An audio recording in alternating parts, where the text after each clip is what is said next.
Always learning something new, guys. Check it out. We're jetting these drains for this house right here. And these guys got this machine. And this thing right here is gonna crawl all the way in there.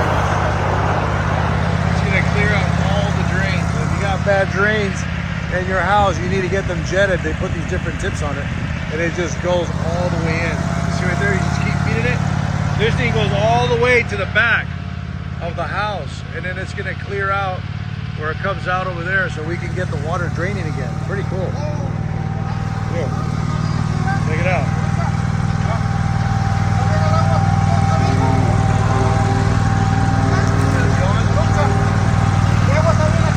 Let's see if we can get it unclogged.